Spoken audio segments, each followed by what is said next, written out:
Thank you so much, ladies and gentlemen. Unfortunately, today, one man, 3 ladies. When push comes to shove, we just have to box you, that is all. Hey, good afternoon and welcome to Changes.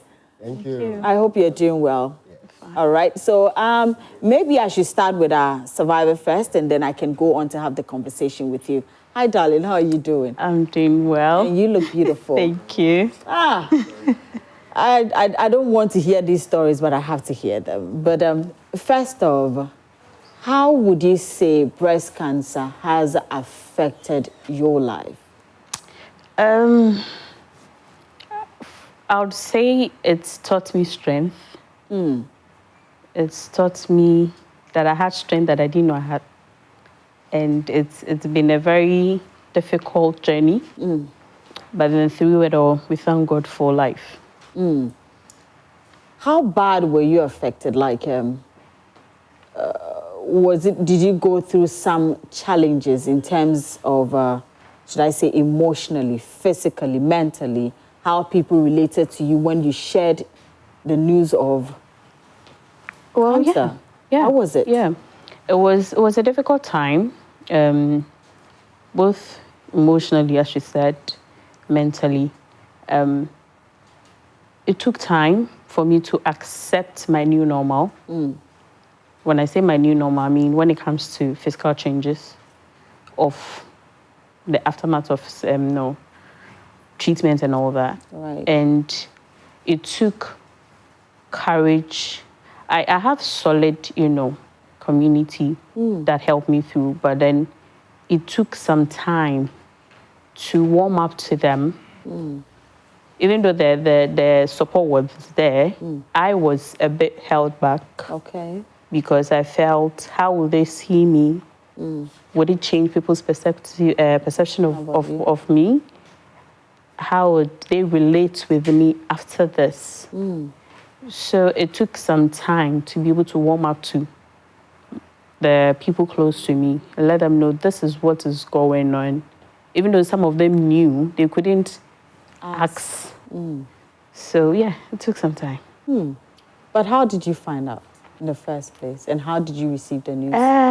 So I'm one person very particular about my body. And I had a family history, so I knew what breast cancer was all about. And because of that, I was always having regular checks. So it was one of those days that I realized there was an abnormal lump in my breast. No pain, nothing, just a lump that I know is not my normal. Right. And so I had to quickly go to the hospital to check it out. During that time, I was menstruating, so the doctors were like, oh, it's nothing, it's just normal breast issues that form when a woman is menstruating. But then I realized after menstruation, the thing was becoming bigger. So I changed the hospital. And I went, they did an ultrasound, they made me have a biopsy done, and then it came out that I had breast cancer. Wow. Ooh, I mean, as you said, in as much as you knew your family, you had something like that. So when you knew or when they told you had breast cancer, it didn't scare you, didn't bother you, didn't worry you? It did. It's different when it is someone you are seeing, and it's different when it's your own body. Yes. So in as much as I had first-hand experience with someone going through it, having to go through it myself was a different ballgame. Like, my mental space, like, everything was messed up. During that time, I didn't really process the emotional part of it. I just had to make my mind that, let me save myself first. We'll deal about the emotions later, So whatever the doctors, the treatment plan, the surgery, the chemo, the radio, after it, the hormonal therapy, I went through it. Wow. Not dealing fully with the emotional bit, because I wanted to save my life first. We'll deal with the emotions later. Because usually during cancer treatment, it's usually a silent battle. Like you battle for your life first. The emotions would pick as time goes on. Hey, it's not easy. And you're here with us. How long have you been on this? I was diagnosed in 2019. 2019. Yeah, so 6 years roughly. 6 years, and you are still good. And in fact, you look beautiful. Thank you. Wow. In all of this, I mean, whilst you were going through all of this, did you see any changes on your skin or anything? Oh, yeah. Chemo dealt with me very well. Chemo dealt, because during chemo you lose your hair. Everywhere there's hair growth, you lose them. Wow. So it was difficult to wake up every morning and you have your hair falling off. You go take a shower. After shower, you see that your hair is all over the place. And your nails, your fingernails, the scar, there's pain everywhere. You find out that, okay, outside the scar that you are seeing every day, you are not having your hair. You have to improvise so that you don't look weird in public. That time too, my fang had some patches. Okay. And when it came to radiation, where the radiation went to, that side, the skin is very dark, very dark. It just goes down. Yeah. Wow. So it took time for me to make peace with my body, and not just. At a point, I was disappointed that my body was giving up on me because of the changes, but then I had to look at it in a different direction. And know that all the discoloring, the scars, are a sign of what my body had survived. So I had to learn to love it. Wow. But it took time. It took time. Okay. Hold on and I'll be back. Let me move on to the doctors. I think maybe I should start with Dr. Alberta.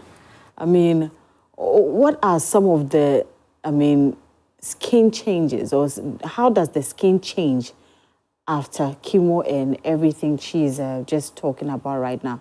What are some of the relative ones that you have seen? When you have breast cancer, you go through, sometimes you may go through all the three treatment options, which is surgery, the chemo, and then the radiation. So I'll touch on each and every one of them. Right. So with surgery, you have scars, okay? You have post-surgical scar, which is inevitable, okay? So you are left with that.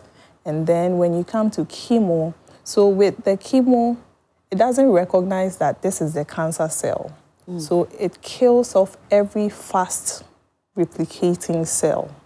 So, and that's how come it deals with the cancer. Yeah. So then your nails will darken. Yeah. Your skin, okay, it would not shed the way it's supposed to. So of course, it will darken as well. So chemo darkens you, and then you start to lose your hair. That's what she talked about. Yes. You lose your hair, you go bald. Then your fingernails become all brittle and very darkened. Then when you come to radiation too, the radiation will cause darkening at the site where the radiation is done. So normally you are dealing with soreness, redness, swelling, and then for us blacks, post-inflammatory hyperpigmentation, which is darkening. Darkening. That's the main thing that you have to deal with. Yeah, every time. So, hey, this is not easy. No, it's not. It's not easy at all. Kudos to you. Wow. Yeah. Like, I'm just listening to, just when you thought that it's just this and you're just handling this, but the skin also counts. Yeah. And when it happens like this, how are you supposed to take care of it? How do you manage it psychologically? Yeah. Because I'm sure that if an individual comes to you and goes like, this is what is happening to my skin, how do you manage them and how do you even speak to them to come to an understanding that that's how it's supposed to be, but this is how we're going to work to make things better for you? Okay, so the first thing is reminding them that they've gone through hell and back. You just have to remind them that it could have been worse than it is now. And so they have to embrace the new. what they see, like she said, I think she has gone through counseling, because she's basically saying the things that I would ordinarily tell somebody who would present that way. You have to embrace the new. And for most of the things, they may not necessarily be permanent. The scar, yeah, it would be kind of permanent. Yeah. That one you cannot really like get it off. But when you look at it, you tell yourself you're a survivor, okay? It could have killed you. So that is something that you went through that did not kill you. So that's for one. Then for the chemo, the losing of the hair, she will tell you, it comes back beautifully, even more than the old it was. Yes, it comes back really beautifully. And then the fingernails, the skin changes. You know, when you nourish the skin, you nurture the skin, you get the right products, okay? Within a month to 3 months, you would see some kind of recovery, okay? And with the radiation darkening, that one takes more effort and more targeted treatment. But over time, it would look better than it did, you know, before. Previously, yeah. When, not as it was before the cancer, but at least you would look at it and it wouldn't, you know, be too painful to watch, because it would not look so bad. Ooh, let me come to Dr. Agyemang. Charles, for the surgery. So, I mean, how does surgery affect the skin? Yes, I think like my colleague said, the scar is one of the issues that we battle with in terms of surgery. How to hide the scar, how to make the scar less obvious. So we go through, she will tell you, you will mark the breast, right, to know how we will cut it, to be able to mold the breast in such a way that the scar doesn't look too obvious. Another thing is, as we are taking off the breast tissue, you inadvertently touch some of the nerves that supply the skin. So you realize that some of the nerves that supply, you realize that after the surgery, when you touch that part of your body, some parts will feel normal, some parts you will not feel anything at all. So that means that that part of the skin has lost sensation, right? Yes. Sometimes there could be some blood vessel that may have been touched or so that can cause that side of the skin to either peel off or not to die off and stuff like that. So those are some of the things that can happen. When you look here, we are different looking types at, of scars. Yes. So the ones on the left, nothing was done for them. So you realize that those scars are more obvious than the ones on the right. Right. Ones on the right are thinner, flatter, and stuff like that. So it looks much better than the ones on the left, yes. Okay. So those are post-surgical scars. Okay. That's people who have gone through mastectomy will have to deal with. And these, as you said, so they come in different forms. So maybe somebody's scar will be different from that of someone. Yes. So if someone says that this one, the left one, they wanted the right one, how come they have the left one? How do you manage that? Because sometimes you finish the scar, you're looking at it and you're so upset. You feel maybe they could have done something better. How do you... I'm so sorry, but how do you manage all that? Yes, that's a good question. When it comes to scars, especially in blacks, we because of our genetics, we tend to have wear scars. So we tend to have more keloids than the Caucasians and stuff like that. So if you have a history of keloids, right, after the surgery, when the wound heals, there are some injections, steroid injections that we can put into the skin, right, into the scar to make sure that the keloid doesn't form, right? The only thing is that it will bleach the skin around that side. Oh, okay. So you should bear that in mind. Also, sometimes you can have something you call contractures.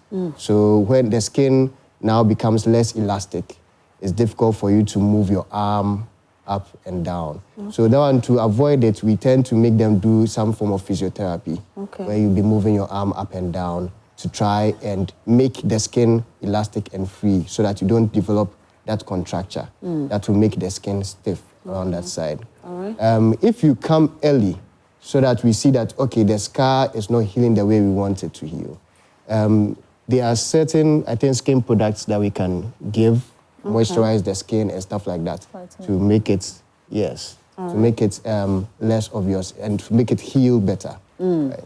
So there are a few things that we can do. But if you come late, then they call something scar revision. We need to go back and cut off the scar and start again. Oops. Yes, so it's best to come early so that we know that this is what you are facing and this is what you are battling with. Then we can help you. Oh. How long does the scar take to heal? How long? So the wound, typically, within 7 to 10 days, it's healed. Oh, okay. That's the wound. The wound. Now, the scar takes a longer time to form, but you see a thin line there. Yeah. Now, as time goes on, if you are someone who is prone to keloids, you realize that 2 months, 3 months down the line, now the scar is growing bigger, it's looking more obvious than it was at the end of the surgery. So you quickly approach the surgeon or a doctor for them to treat the scar for you. Now, you know, we always think it's all about women. Men included? Yes, men included. Out of every 100 breast cancer patients, 1 is a man. Wow. Yes. And for men, once you find a lump in your breast, we assume it's cancer until proven otherwise. Wow. Quickly come to the hospital. Straight away. Yes, it doesn't mean it's cancer, but you just come to the hospital. Let us make sure that it is not cancer. Yes, so you survive. Ooh. And you know, men, we don't have, our breasts are not as developed as women. Right. Yes. So with that small lump, within a short time, it can spread. Can spread to the skin, spread to the muscle underneath, can spread to other places. Yes. Wow. Auntie. So, were there times you saw specific scars on your body, maybe after treatment? Yeah. So for me, I had double mastectomy. Okay.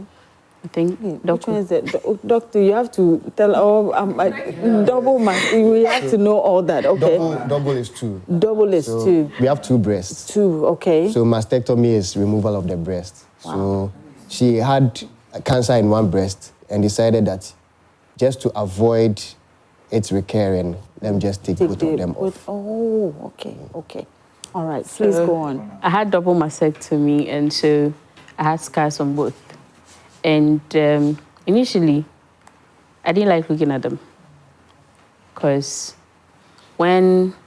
so I didn't get this kind of scars. Okay. Mine was... This is a keloid type. So I didn't get the keloid kind. Mine was just a thin line. But I still didn't like looking at them. Right. Because I felt it had changed me in a way. So I didn't really have issues when it comes to the keloid form, like making it big. I had to go back for my surgeon to have a look at it. It was thin. Just I just didn't like the fact that I had a scar on me. But with time, I got used to them. Hey, you're a strong woman indeed. Doc, I want to find out from you. So, I mean, with these scars that come on the body and then the skin changing and all that, you know, sometimes even me, when I get something, you go and look for some cream B you want to put on it. Are there certain types of maybe treatments that probably, even if it's not just the scar, like sometimes we are supposed to know maybe a first aid before you even go to the hospital or anything, or once you start seeing things like that, you have to go and see a doctor? Are you referring to scars post the surgery? Yes. Or just any type of scar? No, post the surgery. Okay. Yes. So eventually, once you go under the knife, there will be some kind of scar, right? So it's 2 things. If you want to get it fixed, there are ways to go about it. We have microneedling. Okay. It's a procedure that we do. Yeah, that we would intentionally create injury to the skin just to force it to produce collagen. And so by so doing, the scar would look a bit better. Not to completely eliminate it, because that one day, unless, again, maybe scar revision, and then you sort of monitor how the scar reforms. But yeah, microneedling, radiofrequency microneedling, that's an advanced kind of microneedling, and then lasers. So we have certain kinds of lasers that help reduce the appearance of the scar and make it a bit okay for you to look at. Yeah, so those ones are there. But in the early stages, when the scars are forming, you could use something as basic as vitamin E. Okay. Yeah, vitamin E, vitamin C. Just apply, and maybe a good oil like rosehip oil. It does wonders for scars. Right. So once you apply, during the course of the scar formation, it would not scar like maybe it would have if you had not used this. So yeah, those three ingredients are. Some of our grandmothers back then would tell you to use milk. Milk. And they tell you that it would clear it up. So milk has, so I can understand why they would say that. Milk has lactic acid. Right. Lactic acid exfoliates. So maybe with us darker skin tones, you know, once you have the scar, it darkens. But when you use the lactic acid repeatedly, it reduces the darkening. So it evens out with your skin a bit. So that might be the science behind it. But again, you have to know the right time to start using it. Okay. So that you don't want to cause any infections. Like maybe he said 7 to 10 days for the wound to heal. Yeah. You start using it as soon as you're out of theater because he said use milk Some on it. people Before want you know smooth it, skin. before you know it, you've introduced bacteria and they are taking you back inside. So Right. I think even if you would use it, the timing has to be very right. Right, okay. Yeah. How about honey? Honey is a humectant. It pulls water. How will it help with scarring? Maybe Some of question the mark. things, yes, so I'm asking these questions Question because mark. sometimes, you know, even just if it's not breast, but like scars, people want to use all I'm not these a things. fan. Sorry, not to Yeah, cut you, yeah, please go but ahead. I'm not a fan of applying raw stuff to the skin. Right. In as much as, you know, we are around nature and stuff, everybody reacts differently. So somebody will tell you aloe vera gel, just cut the aloe vera plant from your backyard and then Yes, apply. She did it, it worked. You will do it, start itching, have, you know, a reaction to it, and then, you know, you say, oh, it didn't work, or maybe they didn't. So everybody reacts differently to, you know, some of these natural stuff. So always it's best to get what has been formulated professionally. Even they still write that, you know, test it before you use it, or when you start noticing certain things, you stop using it. So it's very important that you don't apply anything you hear, turmeric, then you go for it, honey, then you go for it, aloe vera, then you go for it, onion, then you go for it. Yeah. Maybe it will work, maybe too you find yourself in trouble. These days, before it was, you know, the older folks, they would advise, oh, apply this. And then later, it's all over the internet. You go on the internet and then you just read stuff or you see videos of stuff and you think that by just doing all those things, you will be fine.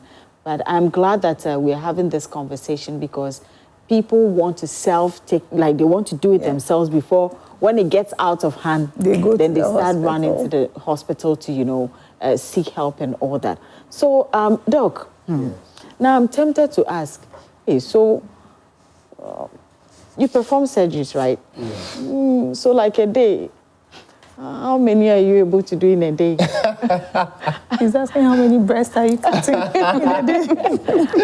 I'm tempted to ask because, like, you know, you hear the stories and sometimes they're so uncomfortable to listen to, but then that's the reality. Yes. It's the reality, and I'm sure you see that most of the time, and I don't know. So, should I say fortunately or unfortunately? I personally have not cut off a breast yet. I've assisted a lot of surgeries, yes. I haven't personally cut off a breast yet. That doesn't mean that it's not done. And I mean, it's done, especially if you go to hospitals that are that specialize in breast cancer. So when you go to Kolebu, there's a breast clinic. And a lot of the cases that they see they come in the late stages. When you come in the late stage, we can't save your breast, we have to cut it off. Sometimes you come so late that even cutting off the breast will not help. So we will quickly tell you that go and do chemotherapy, go and do radiotherapy. Right. When the oncologist says that now the cancer has shrunk to the point where we can take it off, then we do that. Right. Yes. So, I mean, it goes on almost every day where numbers, multiple people come and then they take off their breast, right? But you should know it's not the end of the world. Taking off the breast is not the end of the world. We will let you see a psychologist. It's a multidisciplinary team. So you let you see a psychologist, or the psychologist will take you through this. We'll let you even maybe talk to a cancer survivor to encourage you that these are the steps that I went through. This is what I faced. This is what I felt when I went through chemotherapy. This is what I felt when I went to radiotherapy. And it's not the end of the world. I came out. You can also come out, right? We can, if you want, we can let you see the plastic surgeon as well, who will tell you, who will now communicate with the general surgeon is the one that takes off the breast. Then the plastic surgeon is the one that can reconstruct the breast, if you so wish. Who now will communicate to the general surgeon that how do you want it done? Maybe let's go about it this way. We'll make the incision this way so we can hide the scar. Right. We'll do this so that we can expand the skin. So that later on we can reconstruct it and then the breast will look like brand new, will look normal, right? Oh, I see. Yes. Now, Doc, you know, sometimes when the radiation is done, you know, I understand some people even get burns after. Yes. Now, when these burns come, how are you able to talk to the patients to understand? Because, hey, imagine you just go and you're seeing this for the first time. Like, how do you manage? How are you able to talk them out, let alone also direct them to be able to go to doctors like her to also now help them to take care of the skin? How do you manage it? Yes. So usually, that's a radiation burn. Wow. A post-radiation. Okay. So before they go for the radiation, you tell them that these are some of the things that could possibly happen. So that when they see it, they are not scared. Okay. If they are pre-informed, it's better.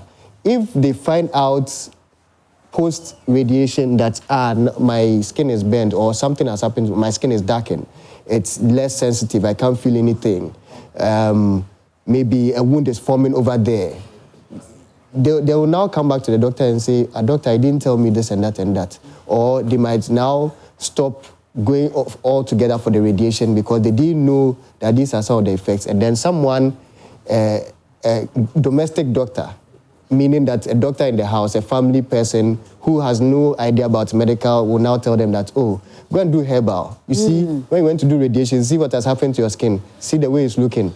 You see, the doctor didn't tell you that this is what is going to happen. But if you go and do herbal, none of these things will happen. And you go and do herbal and to come back.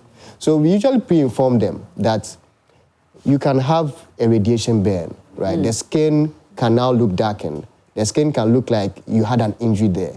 The skin will not be so sensitive, right? Or it could be photosensitive. That means that you come out into the sunlight, and when the sun touches it, you now feel this burning sensation over there, or it's itchy, or something like that. We tell you all these things before you get there, so that when you get there, you are not surprised. Right. Then, after the radiation, thankfully, the skin is an organ that can heal fast, right? And with time, some of these, the burn will heal, right? The scarring will be less obvious. And as you treat it, the darkening will become less obvious as well. Doc, before Yemi or Shola comes in to read some messages for us, I just wanted to post the same thing, that after the radiation, the burns and all that, when they come to you, what do you also do for them to be able to, feel okay? So we recommend treatments for them to use, a basic moisturizer, things that would brighten the skin, not lighten. Brighten, yes. I'm very specific. Okay. Brighten the skin. We are not trying to bleach anybody, but just to brighten the area a bit and then reduce the appearance of the burn mark. Yeah, so we recommend products and then maybe a few procedures when you've completely healed and you are done with the radiation. So we could consider, again, the microneedling with brightening cocktails. And then we could also use I don't want to mention specific stuff, but ingredients like kojic acid, alpha-butane, that, you know, work together to brighten the skin a bit. Right. We'll put you on those. And a well-nourished skin, like a well-hydrated skin, always looks better. So we recommend products that would nourish and then brighten the skin, just to make, and eventually it looks better. Eventually, when they use it and they are consistent, they eventually look better and they are okay with how the skin looks. All right. But the main thing is the counseling. Is the counseling. And getting them to embrace. I have an interesting question to ask both of you. But you see, I want to go to Shola. Okay. Because I know that she has some messages, maybe some questions as well. If she has, and then maybe the audience. But there's an interesting question. Pampana. Yeah, I mean, what are they saying? You look beautiful, by the way. Oh, pink month. Let's pink. I still have been pinking this whole month. I'm sure by the time October ends, I can sell pink dresses to everybody. I have so many pink dresses now, thanks to October. Yes. But then again, it's also about the message we're preaching. Go and get your breast checked, okay? Yeah. But before I get to the messages, let me say a very big thank you to Abura_Sika_. My dress looks lovely. You can get yours as well from her. She has ready to wear available for you, so let her know and she'll get it to you safe and sound, okay? Yep. Now, Miss Avio, if you are not able to send to our official WhatsApp number, don't worry, we're working on it. You'll soon be able to send. But for those we have for now, this one says that I'm watching you from Dansoman Sahara, the lawyer, fine, Papa. The lawyer, yeah, she's fine. That's one thing. They're talking about. Yes, yes. All right. I'm proud that ladies are coming where they want to become. Years back, that wasn't allowed. Y'all are amazing in the studio. Thank you so much. Thank you. This one says that this breast cancer case, it shall be well. This is Fee from Adenta. Thank you for sending that. This one says that Changes is the best show ever, of course. The best show in the whole entire world, okay? The reason why I love watching the show is the studio audience. They are lovely. They say you are lovely. All right. Now, this one says that, Doreen, you look marvelous. Watching you live from Paris. All right. Hey, it's so small. You have fans. Thank you. This one says that today, this conversation has been a really good one. All right. And then this is quite important. This one says that I have breast cancer. I just found out a few weeks back. Wow. I don't know who to ask. I don't know who to talk to. Oh. After checking, I've been scared and I've hidden myself in my room. Who do I speak to? Hey. This one she found out a few weeks back. She's been scared. So she's hidden herself in her room and she's not talking to anybody. Wow. Yes. This one there, maybe, is there anything you might want to suggest to the person? So maybe if we're done, we could get in touch with her, sort of speak to her. Maybe give her my number so I speak to her. Okay. We have a community. There are a lot of us out there that I belong to, where we speak to people who are going through the treatment and encouraging them. So I'm sure we can pick this off. Right. Yeah. So, my darling, don't hide in the room. Okay? We are here for you. This one says, what options are available? Doctor, what options are available for scar minimization or management post-surgery? Doc, you want to take that? Well, yes, I can start. We've already spoken about this, I guess. So, if it's already bad, very bad, we can do a scar revision. If it's not so bad and it's now just coming up, we can do the injections, the steroid injections. Okay. Intralesional, yes. All right. If it's at the initial stages or if it's looking a little off but not too bad, right, that's where we can refer to the aesthetic physician and then she will handle it. Okay. Yeah. All right. Yemi, do you have more? I know, I think for now, that's about just it. it. Yeah. Okay. But just really asking about the breast cancer, the one that really hits me is what I asked. The woman who says she has found out. And I know she's not the only person. You know, a lot of people find out. Even people are scared to go and get stigmatized. Yeah. They go and hide in their rooms. They don't come out. Right. It can be a lot. Okay. Now, I decided to keep this so that I can ask both doctors because it is there. Doc. Doc. You see, there are some people, they use creams and these creams end up bleaching them.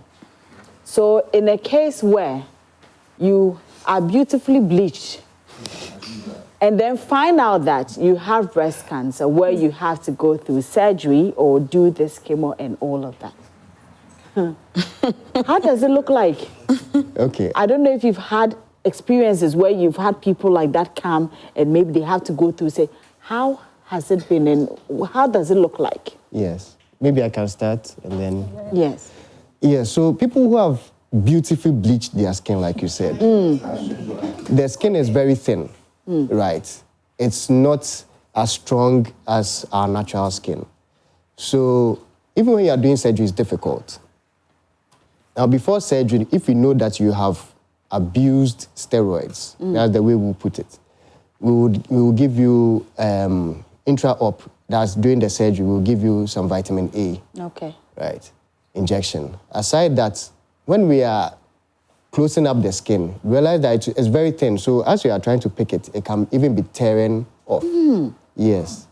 If you've gone really far with the bleaching, yes, it can really be tearing off. Another thing is that you cover up or you close the skin, and you come back later and the skin will gape, will open. Yes, because the skin is not strong enough to be able to withstand the injury that we have caused. So these are a few things that happen when someone has bleached their skin. Then because they can't take it, they can't apply it whilst the wound is healing, you realize that that place now starts looking different from normal. All right. Doc, you want to share yours too? Yeah. So normally I would take it in two. They either bleach with hydroquinone-based products or steroids. Right. I think steroids are more popular. Yeah. Those ones are all over the market. So with the hydroquinone, that's when you have the exogenous ochronosis, which we popularly call nensorbing. Okay. So yeah, with those ones, when they come, you know, they will start darkening. And with that one, unfortunately, there's so little that you can do. And even when you try to help, it still would not look as it did before. I always compare it to trying to get a multicolored tie and dye, trying to get one color out. It's deep in the dermis and there's nothing you can do. Now with the steroids, like he said, steroids will thin the skin, make it very thin, very light. So that's how come you can see through and see the green veins. Yes. So when anything happens that prevents them from using the steroid, they now go through what we call a steroid withdrawal phase. So everything that the steroid prevented will now come back with a vengeance. Okay. So if it made you fair, you would be like 2 or 3 shades darker now. You look very, very dark, even darker than you were before you started using the steroids, because the skin cells are just in overdrive. They've been suppressed for so long, and so they start. So it will take time for it to reset. And then you would also, if you are female or even male, you would also break out. You could also break out. You could have skin rashes and stuff like that. So that's normally the trajectory. And most of the questions that you get, how can I prevent this? There really isn't any way to prevent it. It has to happen.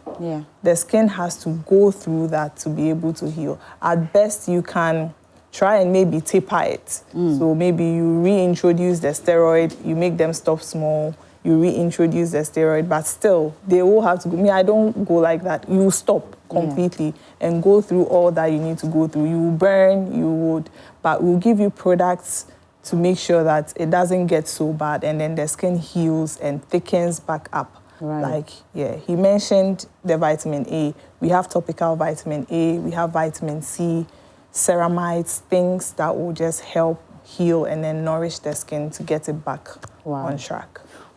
And with all of this, I hope you have learned a lot this afternoon. I have personally learned so much, and I believe that you have learned. But most importantly, if you haven't gotten yourself screened, please go ahead and do that. It is very, very important. And this is where the conversation will permit us to, of course, I have had a good time. And thank you so much for sharing your story with us. I know some of them is still difficult to come out to share stories like this, but we really appreciate you. And to you, our amazing doctors, thank you so much for sharing with us also here. You wanted to add something? So we have a clinic in East Legon. Right. It's a beauty clinic, all right, but we have professionals. During October, you can walk in and have your breast examined. If you can't do it yourself at home, you can just walk in. It's Alpha Aesthetica is behind the Gethsemane Cemetery. You can just walk in and then say you want to have your breast examined. It will be done, and if we find something, we would direct you to the right people so that they take it from there, so that it doesn't get advanced. Okay. Yeah. All right, so there you go. Doc, you also want to add up? I would say that if you've been diagnosed with breast cancer, you should know that you are not alone. It's very important. Right. Because it's happening to you, you feel like you are the only one in the world that is suffering from this. You are not alone, right? Seek the right help, right? As much as you are going to the hospital and you are being treated, you also need social support. So you also need your family there to support you, to encourage you, to pick you up when you are down. You can't do it alone. Okay. You can't do it alone? Okay. Time is not on our side. So I just want to put out there that to let a lot of people come out and share stories to encourage those who are hiding to seek the proper treatment. Let's stop stigma. Okay. Let's stop stigma. Let's give them the necessary love and support. Whoever is going through, whoever has fought the battle already, let's show them some love.